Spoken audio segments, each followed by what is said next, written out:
Ibu Kepala Sekolah yang terhormat, Ibu Wali yang kami hormati, Ibu Guru yang kami hormati, beserta anak-anak yang kami hormati. Bismillahirrahmanirrahim. Assalamualaikum warahmatullahi wabarakatuh. Waalaikumsalam. Alhamdulillah, puji syukur kita aturkan kepada Allah Subhanahu wa Ta'ala yang mana telah melimpahkan rahmat serta hidayah kepada kita semua, yang mana masih kita bisa bertemu dan berkumpul dalam acara diseminasi budaya positif. Sebelum acara kita mulai, terlebih dahulu saya akan membacakan susunan mata acara yang insya Allah akan kita laksanakan pada siang hari ini. Yang pertama, pembukaan. Yang kedua, sambutan dari Ibu Kepala Sekolah. Yang tiga, pemaparan diseminasi. Yang keempat, menutup. Acara selanjutnya yaitu pembukaan. Ibu-ibu yang kami hormati, marilah pembukaan pada siang hari ini kita buka dengan berdoa bersama. Dipersilakan. Acara yang kedua yaitu sambutan dari Ibu Kepala Sekolah. Kepada Ibu Lita Ismatul kami persilakan. Bismillahirrahmanirrahim. Assalamualaikum warahmatullahi wabarakatuh. Waalaikumsalam warahmatullahi wabarakatuh. Yang terhormat Ibu Guru TK Abdidoro beserta Ibu Pendidik Kelompok Bermain Adi Aisyah Doro, Ibu-ibu wali murid yang kebetulan hari ini Ibu semua ya, Ibu-ibu wali murid yang kami hormati, anak-anak yang Ibu sayangi dan Ibu banggakan ya. Alhamdulillah di kesempatan hari ini kita bisa bertemu bersama-sama dalam acara diseminasi budaya positif yang nanti akan disampaikan oleh Ibu Jumatun. Untuk selanjutnya kami haturkan banyak terima kasih kepada ibu-ibu wali murid yang hari ini bisa hadir. Kami hanya ingin menyampaikan sedikit bahwa Ibu Jumatun, salah satu guru TK Abdidoro, saat ini mengikuti CGP. Apa CGP? Calon guru penggerak. Nah, mau mengilangi C-nya ini harus berbagai apa istilahnya yang harus dilewati Bu Jumatun. Di antaranya ini nanti mau menyampaikan diseminasi budaya positif. Nah, untuk itu kepada ibu-ibu wali murid dan ibu-ibu guru semuanya, baik dari kelompok bermain yang kebetulan kelompok bermain juga satu atap dengan TK Abdidoro, kita dukung apa yang akan dilakukan oleh Bu Jumatun sebagai calon penggerak guru penggerak. Itu kita dukung dan kita beri semangat gitu apa yang disampaikan Bu Atun nanti.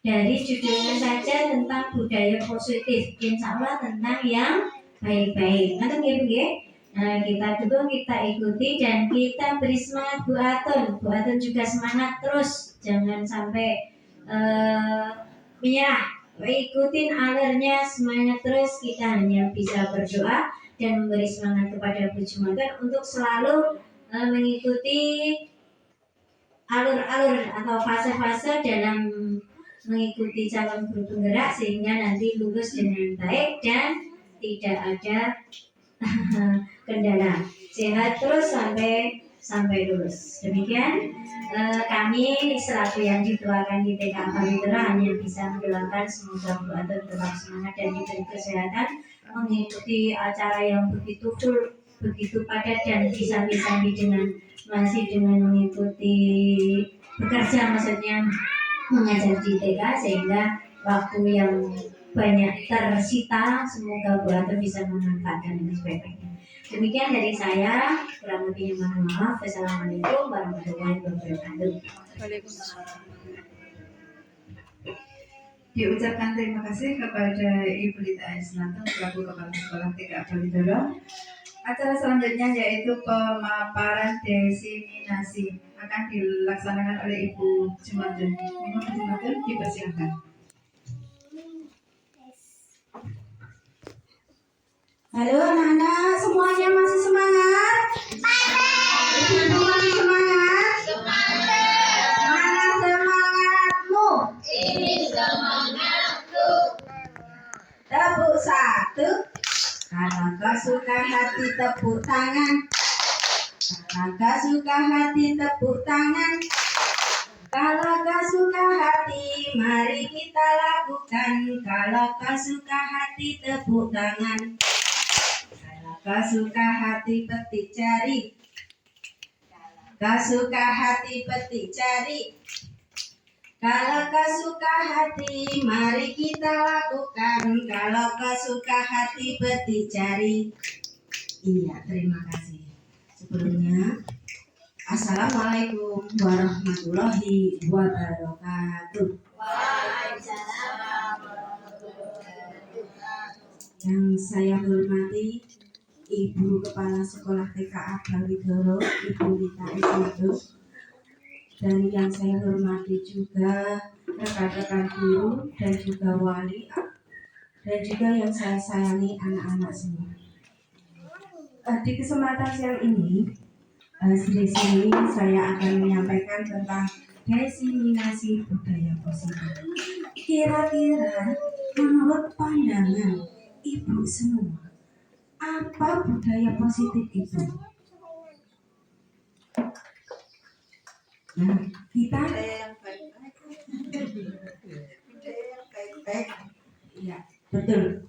Yang baik yang kita lakukan, baik yang dilakukan oleh guru maupun oleh anak-anak ataupun yang dilakukan oleh orang tua. Sebelum kita membahas itu, nah di sini saya akan memaparkan tentang pendidikan menurut filosofi Ki Hajar Dewantara, yaitu pendidikan menuntun anak pada kodratnya, yaitu kodrat zaman dan kodrat alam anak. Anak itu dilahirkan sudah membawa kodratnya sendiri-sendiri, dan juga zaman anak dilahirkan dengan zaman kita itu sudah berbeda. Kalau dulu kita menginginkan misalkan mainan mobil-mobilan, paling kita membuat dari apa bu kalau zaman dulu? Kulit jeruk, jeruk bali. Tetapi kalau sekarang, zamannya anak-anak sekarang semuanya sudah serba canggih, sudah serba teknologi. Contohnya, Mbak Akila kira-kira senangnya kegiatan apa ya? Mbak Alika? Oh, senangnya mainan perosotan. Kalau Mas Bagas?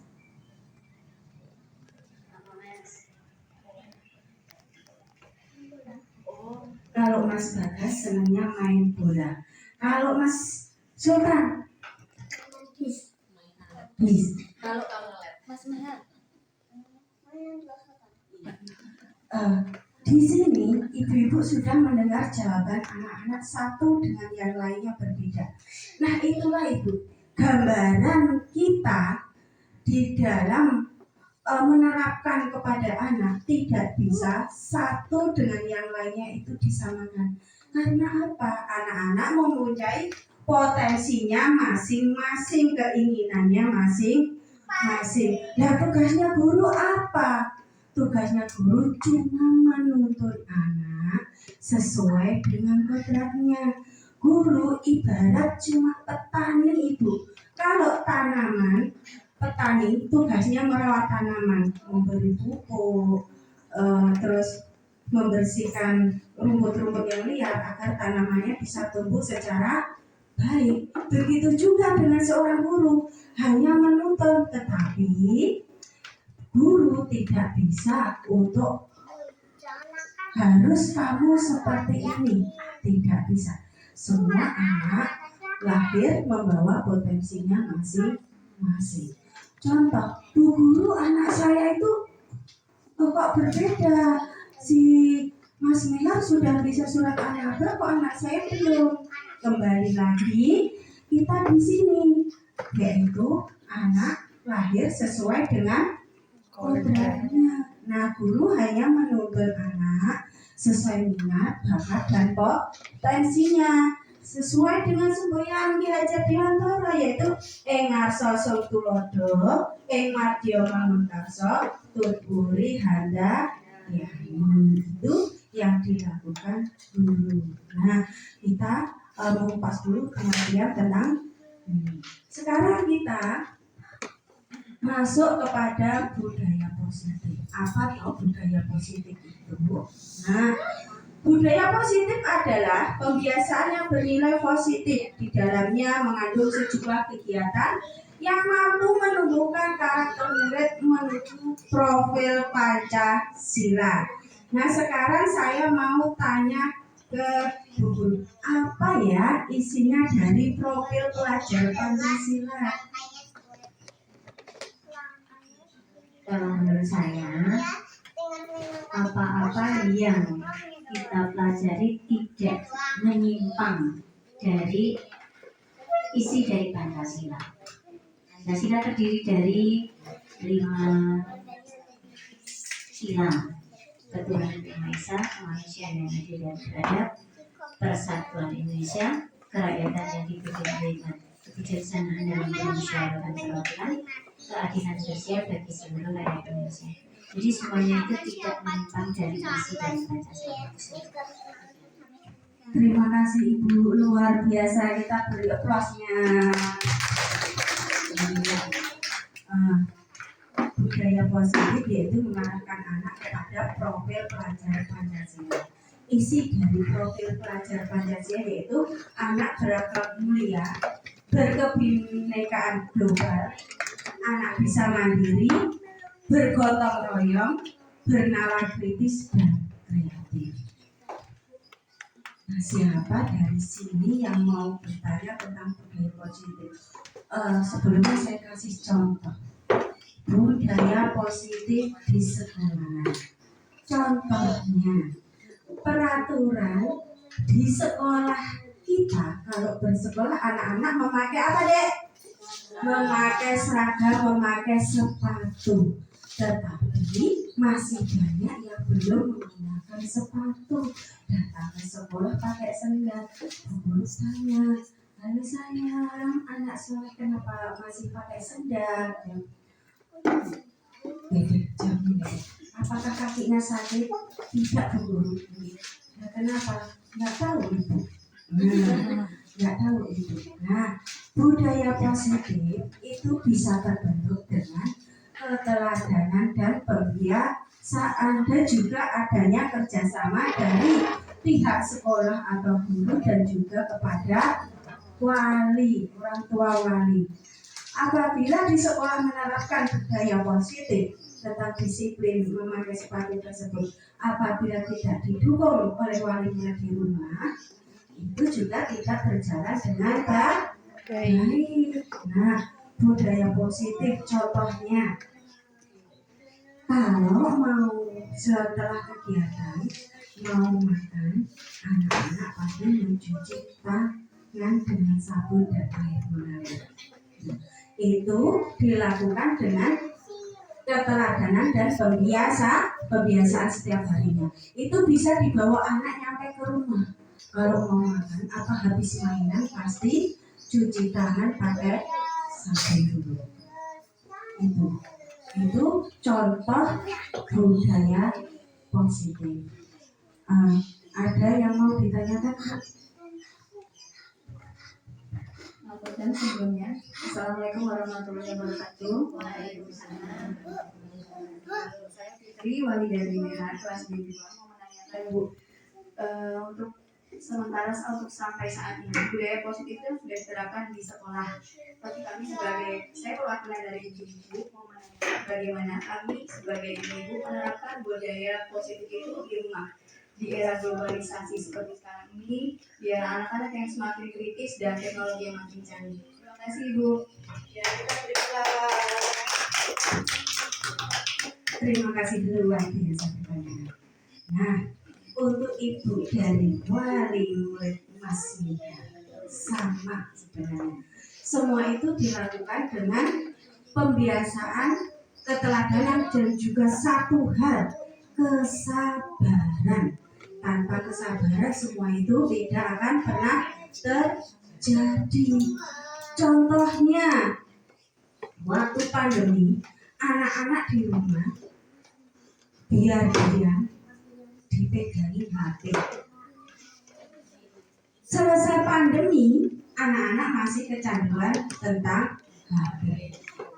Itu kira-kira terjadinya, kok anak-anak bisa kecanduan, itu terjadinya dengan apa, Bu?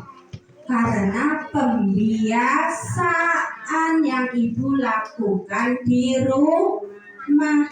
Seandainya pada waktu pandemi ibu-ibu tidak mengasih anak HP, boleh mengasih anak HP, tetapi diatur waktunya. Waktunya berapa? Nah, itu juga merupakan pembiasaan ibu. Setelah anak-anak kecanduan, bagaimana? Kita memulainya dari awal. Penuh kesabaran. Jangan langsung terus diputus di tengah jalan. Pelan-pelan, lama-lama, biarkan itu menjadi kesadaran pada diri anak. Kita kasih pengertian kepada anak. Dampaknya apa? Dampak negatifnya dan dampak positifnya pelan-pelan sesuai dengan bahasa anak. Lama-kelamaan anak akan mengerti. Biarkan pembiasaan itu lahir dalam diri anak sendiri, bukan karena faktor aku takut karo ibu, aku takut karo ayah. Kalau ibunya atau ayahnya tidak ada, anak-anak mulai melakukan lagi. Nah, jadi juga ada kerjasamanya pihak wali dan juga dengan sekolah dalam menciptakan budaya positif. Yang tadi Bu, yang budaya positif tadi ya. Nah, budaya positif itu meliputi perubahan paradigma stimulus respon, konsep disiplin positif, keyakinan kelas, pemenuhan 5 kebutuhan dasar manusia, 5 posisi kontrol, dan segitiga restitusi.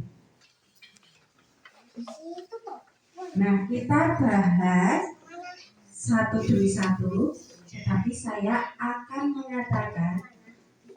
menjelaskan pentingnya budaya positif untuk guru, yaitu mampu bekerja sama dengan rekan sejawat, berinteraksi secara akrab dengan murid, menerapkan disiplin dan tanggung jawab, serta menjadi teladan bagi peserta didik. Kalau untuk murid, terciptanya suasana belajar yang aman, nyaman, dan menyenangkan untuk anak-anak. Nah, itu pentingnya budaya positif yang kita lakukan. Nah, yang awal tadi Bu, ya, perubahan paradigma stimulus respon. Ya, apa stimulus, paradigma stimulus respon? Stimulus yaitu pemberian rangsangan kepada peserta didik untuk memunculkan respon yang ada pada anak. Contohnya, guru mengajak anak-anak dalam kegiatan pager painting. Nah, responnya anak-anak bagaimana? Ada yang senang dan ada yang tidak senang. Nah, dari respon tersebut. Terus ada anak yang mainan sendiri. Nah, dari responnya anak tersebut. Nah, berarti kita mencari stimulus lain yang bisa memberikan respon kepada anak untuk lebih baik. Nah, contoh lagi, seperti tadi, saya tanya pada anak-anak, yang satu senang mainan ayunan, yang satu senang mainan perosotan. Nah, Bu Guru mengajak mainan di luar. Responnya anak-anak bagaimana? Responnya juga macam. Ada yang senang mainan ayunan, ada yang senang mainan prosotan. Nah, itu stimulus respons. Stimulus dari guru dan respon, kita melihat responnya dari anak. Konsep disiplin positif. Lagi Bu. Nah, bawah. Ya, lagi. Ya. Udah ya, Disiplin positif. Disiplin positif merupakan merupakan pendekatan mendidik anak untuk melakukan kontrol diri dan pembentukan kepercayaan diri. Nah, bagaimana caranya? Yaitu membangun kegiatan belajar tepat tumbuh kembang anak, memahami karakteristik dan kebutuhan anak, meningkatkan gotong royong guru dan wali, meningkatkan intensitas komunikasi dengan guru maupun murid. Peran guru dalam disiplin positif ini seperti yang saya aturkan tadi, yaitu sebagai teladan dan juga berpihak pada murid dan menerapkan disiplin positif di lingkungan sekolah. Dimulai dari mana? Dimulai dari guru dulu. Contohnya di sini disiplin positif saya apresiasikan kepada Ibu Kepala Sekolah, Ibu Lita Isnadun. Jadwal masuk TK adalah jam 7:30. Tapi beliau sudah menjadi kebiasaan dan tanggung jawab pada diri beliau. Beliau sadar bahwa beliau menjadi teladan bagi guru lain dan juga murid-muridnya. Sebelum jam 7 beliau sudah hadir di sekolahan. Kepala sekolahnya lebih dulu hadir daripada gurunya. Itu luar biasa. Kita beri aplaus untuk itu kepala sekolah kita. Iya Bu. Karena apa? Nah, kita tanya. Karena apa Bu? Sebenarnya itu memang harus tanggung. Itu sebagai suatu tanggung jawab. Selain itu kan memang kewajiban kita sebelum anak-anak hadir harus lebih dulu. Sehingga mau tidak mau ya harus begitu. Saya kira begitu. Terima kasih. Jawaban beliau adalah kesadaran diri beliau tentang tanggung jawab beliau, dan beliau sadar bahwa beliau merupakan teladan bagi guru dan juga muridnya. Nah, itu contoh disiplin positif yang diterapkan guru. Apakah selain itu ada? Bu Kepala Sekolah mendampingi guru yang lain dalam menyambutan anak waktu datang ke sekolah. Ada guru tingkat 1 menyambut anak datang ke sekolah, Bu Kepala Sekolah mendampingi guru tersebut. Kenapa? Itu juga merupakan disiplin positif yang ada pada diri guru, yaitu guru sudah mempunyai sadar akan tanggung jawabnya. Nah itu. Kalau disiplin positif untuk anak sama seperti yang di depan tadi saya sampaikan, yaitu adanya kerjasama dengan guru dan juga orang tua. Kalau di sekolah cuma berapa jam? Cuma sebentar, tapi yang lama itu di rumah. Nah, kalau di sekolah sudah membiasakan, tapi kalau di rumah tidak, semuanya juga tidak akan berjalan. Kita berjalan seiring sejalan. Di sekolah iya, di rumah juga iya. Untuk siapa? Untuk anak kita. Kita tidak tahu ke depannya anak kita itu mau menjadi apa. Siapa tahu mereka adalah pelopor bangsa yang hebat. Siapa tahu mereka adalah pemimpin negara kita yang hebat, yang punya disiplin positif yang tinggi. Nah, kita yang selanjutnya yaitu tentang keyakinan kelas. Iya, awal ini adalah awal tahun ajaran baru. Di kelas kelompok B sudah dimulai tentang keyakinan kelas atau kesepakatan kelas. Apa keyakinan kelas? Salah satu disiplin positif yang bisa kita terapkan dalam membangun budaya positif di sekolah yang berorientasi pada PPP, yaitu profil pelajar Pancasila. Kalau keyakinan kelas itu bersifat abstrak berupa pertanyaan universal, sedangkan kalau peraturan kelas itu dibuat dalam bentuk positif dan dirinci dan lebih konkret dan ditandatangani oleh kepala sekolah. Tetapi kalau keyakinan kelas disahkan dan ditandatangani oleh ketua kelasnya atau kesepakatan kita bersama. Tetapi kalau di jenjang TK apakah ditandatangani, Bu? Betul, tidak. Cuma dikasih tanda. Kalau saya kasih tanda, kepala tersenyum sebagai kesepakatan kalau keyakinan kelas itu telah disetujui secara bersama-sama. Contohnya keyakinan kelas itu bagaimana? Yaitu penerapan budaya 5S. Senyum, sapa, salam, sopan, santun.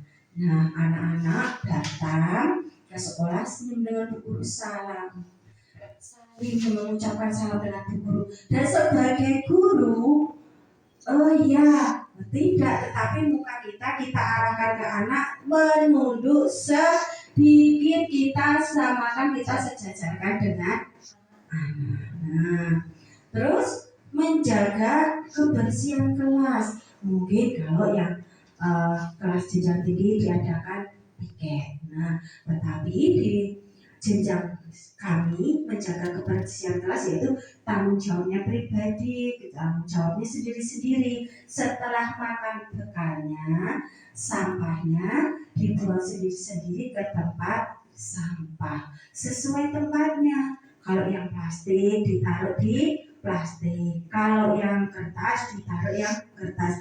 Bu Guru, bagaimana kok anak-anak bisa membedakan?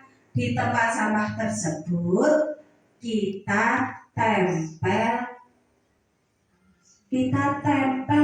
contohnya, misalkan di tempat sampah ini khusus sampah kertas, kita tempel kertas di situ. Terus sampah daun kita tempel daun di situ, sampah plastik kita tempel plastik di situ. Nah, itu adalah menjaga kebersihan kelas. Terus menjaga kesehatan. Nah, ini sudah diterapkan. Cuci tangan dan memakai masker. Anak-anak punya kesadaran, Bu Guru, saya batuk jadinya saya memakai masker. Nah, ini sudah anak-anak sudah mempunyai kesadaran diri untuk menjaga kesehatan. Terus selalu berdoa sebelum dan sesudah kegiatan. Nah, itu sudah berjalan baik di sekolah kami. Peduli dengan teman dan saling menyayangi. Nah, semua itu keyakinan kelas itu juga didasari di situ ada hadisnya dan juga nyanyiannya. Kalau saling menyayangi yaitu hadis kasih sayang. Anak-anak sudah hafal semua yang kelompok B. Man la yarham la yurham. Nah, barang siapa tidak menyayangi maka tidak akan disayangi. Sama nyanyiannya juga ada. Nah, ini contoh pembuatan keyakinan kelas ya.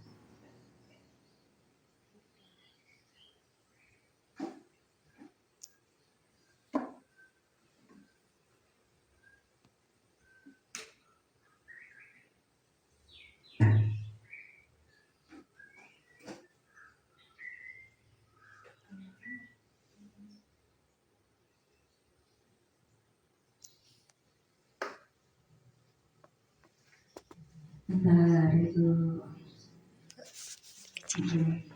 ya. Nah, ini ada video tentang pembuatan keyakinan kelas yang sudah saya lakukan.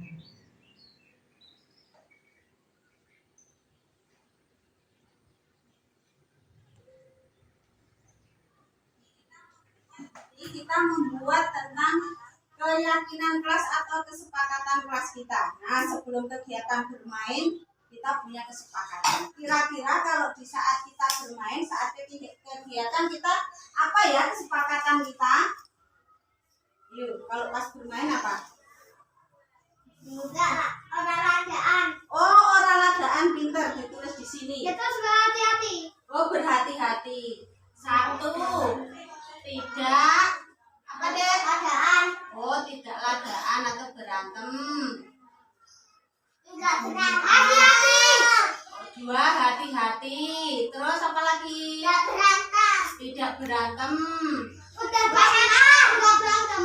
Gak nakal. Oh, tidak nakalan. Terus apa lagi? Enggak marah. Enggak Oh, marah. tidak marah. Terus sama teman saling apa?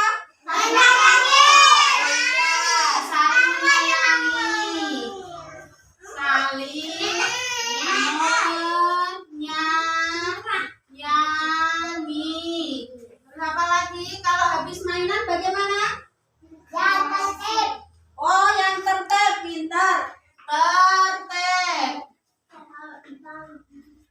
Oh, terus membereskan mainan bisa? Bisa. Apa? Bereskan mainan. Pintar. Iya, membereskan mainan. Pintar. Apa lagi? Tidak sopan. Tidak sopan. Harus sopan. Oh, sopan, pintar ditulis. Sopan. Nek dipanggil ya kayak di tertib. Tertib Nek sudah. dipanggil Sopan. ya kayak tertib. Oh, kalau dipanggil tertib, pintar. Tertib. Dibacakan Bu Guru ya. 1, tidak berantem. 2, hati-hati. 3, saling menyayangi. 4, tertib. 5, membereskan mainan ke tempatnya. 6, sopan. Oh, sopan santun. Oh ya, sopan santun.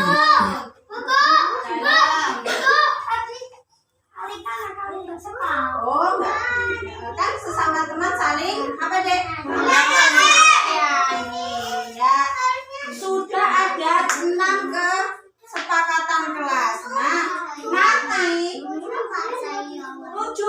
apa, Dek? Oh, bersama-sama katanya. Bersama-sama. Bersama-sama mainannya bersama-sama. Kalau sudah ini dikasih tanda, Dek, tanda setuju kesepakatan kelas. Semuanya setuju? Setuju.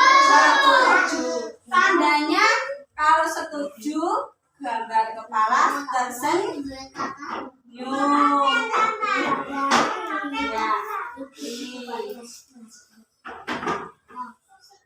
Dari sini. Nih, di sini. Yang besar. Apa? Nulis apa? Nah. Ya. Bu Guru. Iya. Bu Guru, aku mau dijemput Bu Guru. Ya. Uang. Ya. Jelek man. Pinter. Nah, kita kasih simbol. Kita kasih simbol kepala tersenyum. Ada jelek banget, Bu. Bu Guru. Sudah?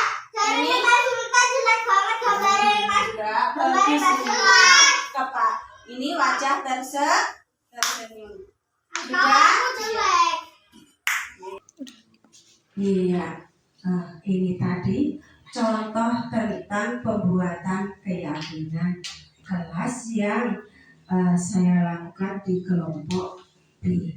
Nah, keyakinan kelas untuk TK seperti tadi kalau saya itu saya kasih simbol. Simbolnya apa? Simbolnya kepala tersenyum seperti yang saya jelaskan tadi. Sebagai tanda apa? Sebagai tanda kesepakatan kalau keyakinan kelas itu bisa dilaksanakan. Apakah anak-anak semua itu telah sadar Bu Guru? Tidak. Semua itu perlahan-lahan. Dengan apa? Dengan keteladanan kita sebagai seorang guru dan juga pembiasaan yang setiap hari kita lakukan kepada anak, sehingga anak bisa tahu dan meyakini kesepakatan kelas yang telah dibuat tadi. Nah, kalau ada yang berantem, pasti anak bilang, sesama teman saling menyayangi loh. Nah, seperti itu anak-anak sudah memiliki kesadaran diri tentang pentingnya kesepakatan kelas atau keyakinan kelas.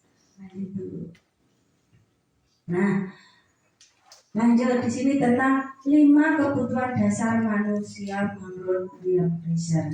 Kebutuhan 1, kebutuhan bertahan hidup, meliputi kesehatan, rumah, makanan, terus kasih sayang dan rasa diterima, kebebasan, kesenangan, dan penguasaan. Nah, kadang-kadang anak-anak ada yang hiperaktif, dan dengan temannya itu tas. Kita cari tahu dulu. Mungkin ia akan memenuhi rasa kasih sayang dan rasa diterima. Kok aku kalau mainan ini kok nggak bisa diterima oleh teman-teman saya. Jadi waktu ada teman-teman main berkumpul, dia usir jarak. Nah, ada temannya yang nangis. Nah, kita tanya, mungkin anak itu ingin memenuhi kebutuhan pada dirinya tentang kasih sayang dan rasa diterima. Contoh tentang kebebasan. Wah, saya senang sekali mainan sesuka saya, soalnya bu guru tidak ada. Nah, itu salah satu contoh kebebasan. Anak merasa bebas, sebebas-bebasnya mau mainan apa saja dan mau diapakan mainan tersebut. Nah, kalau kesenangan, wah, saya senang sekali bu guru akhirnya menemani saya. Nah, itu 5 kebutuhan dasar anak yang ada pada diri anak yang berupa kesenangan. Terus penguasaan, anak-anak itu memiliki kebutuhan tentang penguasaan, mengatur temannya. Nah, itu juga ada pada diri anak. Ada 5 kebutuhan tadi, saya ulang, yaitu kebutuhan bertahan hidup, kasih sayang dan rasa diterima, kebebasan, kesenangan, dan penguasaan. Lanjut. 5 posisi kontrol menurut William Fraser. Nah, 5 posisi kontrol seorang guru. Nah, apa saja? 1, sebagai penghukum, pembuat rasa bersalah, sebagai teman, pemantau, dan manajer. Kalau sebagai penghukum, itu apa dampaknya? Itu akan berdampak pada fisik dan psikis anak. Anak merasa minder, anak merasa tidak punya kepercayaan diri untuk bangkit dari rasa bersalahnya. Terus pembuat rasa bersalah, anak itu akan merasa tertekan. Contohnya, pembuat rasa bersalah begini, bu guru bilang begini, Mas Arya, sudah berapa kali Mas Arya melakukan pelanggaran ini? Apa tidak kasihan dengan bu guru sudah capek-capek mengajari Mas Arya, tetapi Mas Arya tetap saja berbuat kesalahan. Nah, itu akan membekas pada diri anak dan anak akan merasa, oh iya, nah dia akan merasa tertekan di dalamnya. Sebagai teman, guru sebagai teman, tetapi tidak boleh keseringan dilakukan. Kenapa? Anak akan menjadi ketergantungan pada kita. Contoh, bu guru kalau di TK, bu guru saya itu tidak bisa membuat ini, tetapi kita suruh anak itu mencoba dulu. Tidak langsung kita ajarkan, biarkan anak itu mencoba dulu seperti apa hasilnya. Nah, contohnya seperti itu. Tidak langsung, oh ya sudah, nggak bisa nggak apa-apa, sini dulu bantu. Nah, lama-kelamaan anak-anak itu akan merasa ketergantungan dengan guru. Aku ora iso ora apa-apa wong guru sering membantu. Nah, jadi tidak ada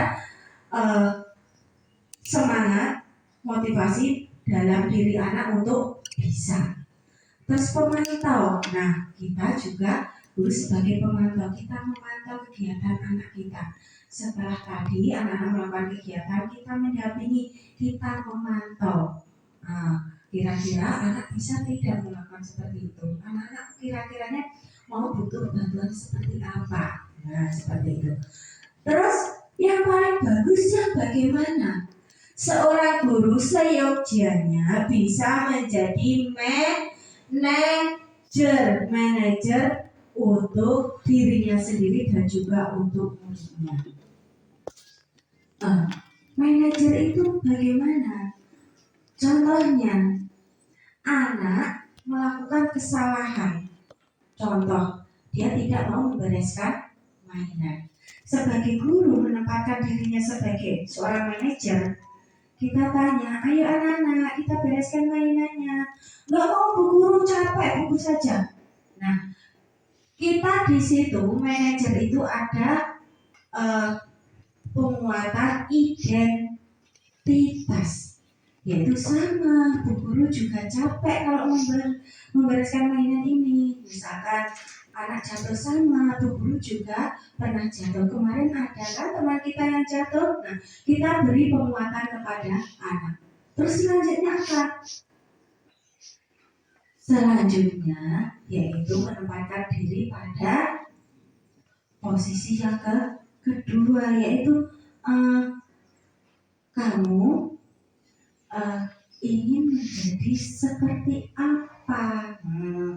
Contoh atau ayo kalau nggak kita bereskan mainan ini, nanti kelasnya mau seperti apa? Berantakan, Bu Guru. Anak sudah bisa menciptakan atau sudah bisa menjawab.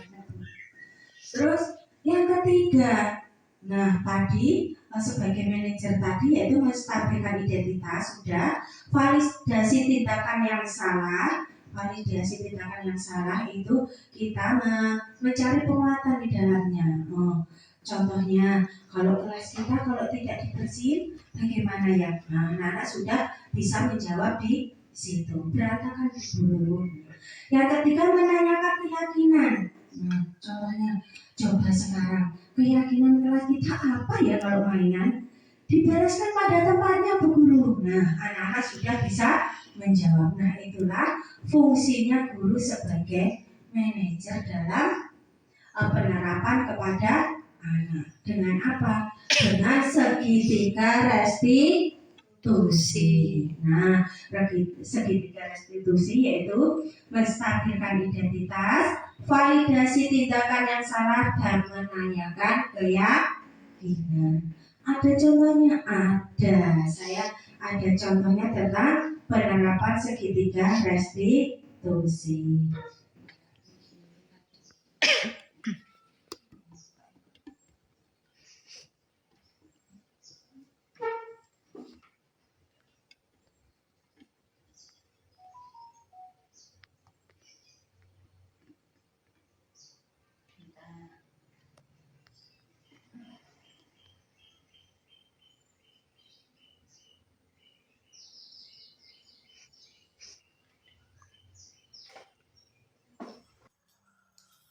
Yuk dibereskan, udah mau masuk. Nanti udah dibereskan? Enggak mau, capek. Oh, enggak mau, capek. Sama Bu Guru kalau beresin mainan juga capek loh. Tetapi kalau nggak dibereskan apa ini jadinya? Jadi berantakan. Jadi berantakan. Terus yang lebih parahnya lagi bisa diinjak terus kakinya berdarah. Oh, bisa keinjak kakinya berdarah. Ini sesuai dengan kesepakatan kelas kita. Kalau mainan apa? Kalau mainan harus dibereskan biar kelasnya menjadi rapi, pinter. Mainan dikembalikan pada tempatnya. Coba Bu Guru mau lihat gimana cara membereskannya ini. Ini bercampur ini. Campur-campur. Aku bisa ngambil satu-satu. Oh, bisa satu-satu. Pinter. Oh, pinter Mbak Naura. Ini gambar apa Mbak Naura? Kapal, gambar kapal. Kapal. Pinter.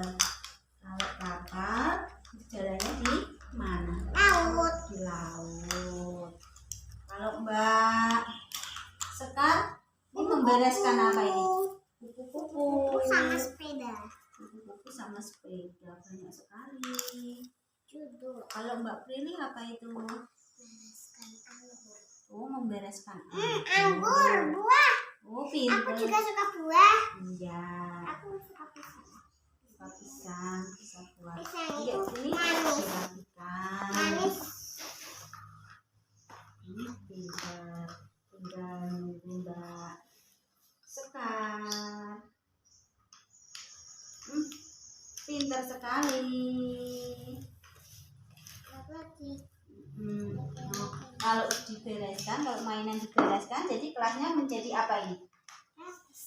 Bersih, rapi. Terus mainannya tidak mudah Sepeda. hilang. Ini kupu-kupu sudah jadi. Kupu-kupu sudah jadi. Ini sepedanya. Oh, itu sepedanya.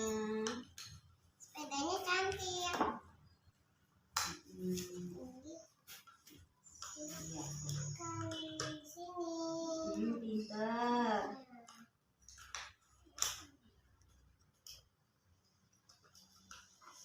Nih, kalau sudah, ini dikembalikan kemana?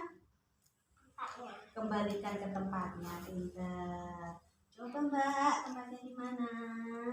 Nah, iya. Pinter. Kalau sudah mainan dikembalikan pada tempatnya. Ini kelasnya menjadi apa jadinya? Bersih. Bersih, rapi. Kita siap untuk Ini masih ada satu. kegiatan lah lagi. Pinter. Pinter sekali.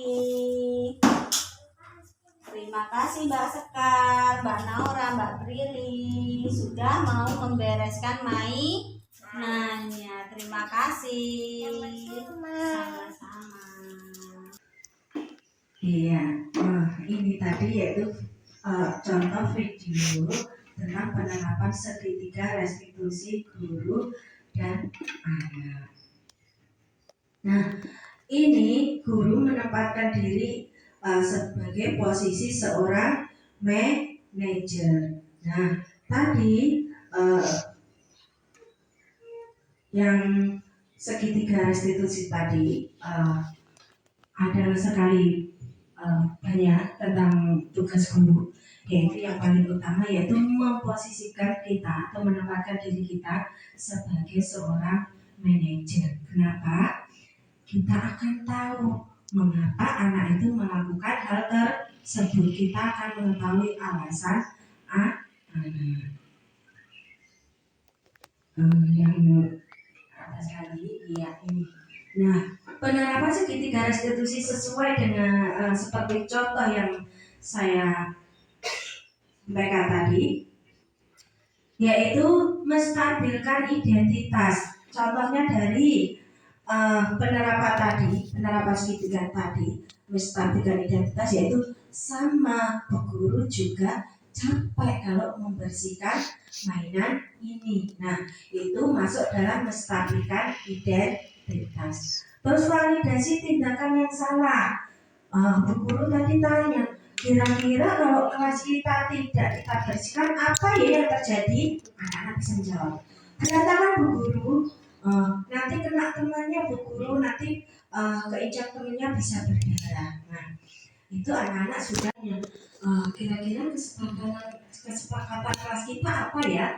Kalau kita setelah mainan apa ya? Dirapikan Bu guru, dibereskan Bu guru. Nah, jadi di situ anak-anak sudah ada penguatan pada dirinya, tahu tentang pentingnya keyakinan kelas yang harus ia lakukan tanpa disuruh oleh Bu guru. Bu guru cuma mengingatkan. Kalau di jenjang TK kita ingatkan, coba kegiatan kelas kita apa? Karena di jenjang TK keyakinan kelas itu tidak ditempel atau seperti mading di kelas-kelas yang jenjangnya lebih tinggi, tetapi di keyakinan kelas untuk jenjang TK biasanya sesuai seperti tadi kita buat kesepakatan kelas, terus kita tulis, dikasih tanda, terus penguatannya dengan apa? Dengan nyanyian setiap harinya dan juga dengan hadisnya. Nah, di situ sebagai penguatan kita kepada anak. Kok perlu penguatan? Iya, jadinya itu anak akan sering ingat. Sering ingat.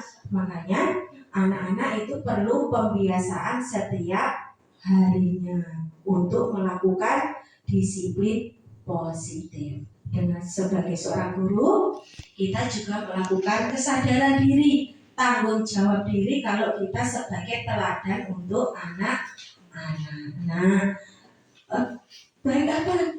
Seorang guru baik dari tutur katanya dan juga tingkah lakunya, kepribadian kita, karakter kita. Nah, kita sebaik mungkin memberikan contoh yang terbaik untuk putra putri kita. Nah, putra putri kita kalau anak usia dini itu tidak dengan kata-kata, tapi apa yang ia lihat, ia rekam, ia terapkan. Maka itu kita sebagai guru hati-hati. Nah, itu tadi tentang menanyakan keyakinan kelas kita. Nah, lanjut. Baik, iya. Tadi video tadi sudah yang sudah selesai. Ternyata materi kita. Terima kasih. Mungkin ada yang mau ditanyakan dulu sebelum acara ini nanti ditutup. Ada? Oh tidak, terima kasih. Berarti sudah jelas nih Bu? Insya Allah berceta wela-wela insya Allah. Ikan sepat berenang di kolam. Kata lepat mohon dimaafkan. Semua kebenaran. Ya, terima kasih. Semua yang baik datangnya dari Allah, semua kesalahan datangnya dari saya. Saya minta maaf yang sebesar-besarnya. Saya tutup. Wassalamualaikum warahmatullahi wabarakatuh. Waalaikumsalam warahmatullahi wabarakatuh. Terima kasih. Saya kembalikan kepada pembawa acara.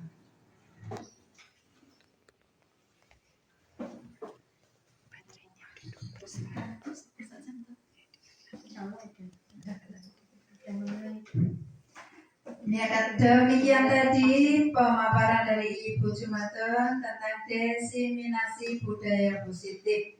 Mudah-mudahan kita bisa mengambil intisarinya dan sebagai guru pendamping anak-anak bisa kita melakukannya.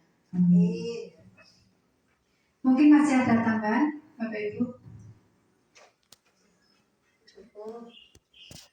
Terima kasih. Kalau begitu, acara telah selesai. Sampailah pada acara penutup. Acara demi acara telah usai dan kita sudah mencapai kesepakatan. Maka dari itu, marilah pertemuan pada siang hari ini kita tutup dengan berdoa bersama atau mengucapkan hamdalah. Alhamdulillah. Saya selaku Mbak acara tentu banyak kesalahan. Untuk itu saya mohon maaf yang setulus-tulusnya. Billahi taufiq wal hidayah. Assalamualaikum warahmatullahi wabarakatuh. Waalaikumsalam warahmatullahi wabarakatuh.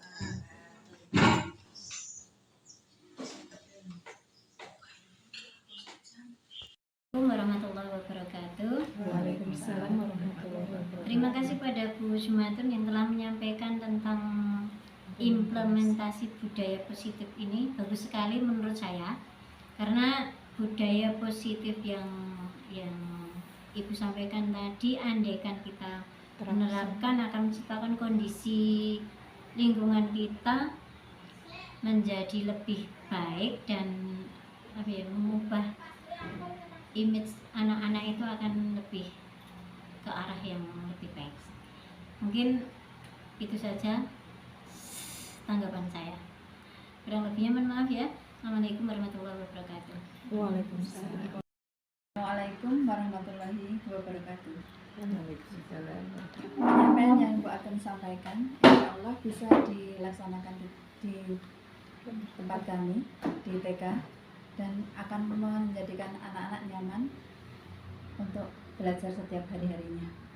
Terima kasih. Assalamualaikum warahmatullahi wabarakatuh.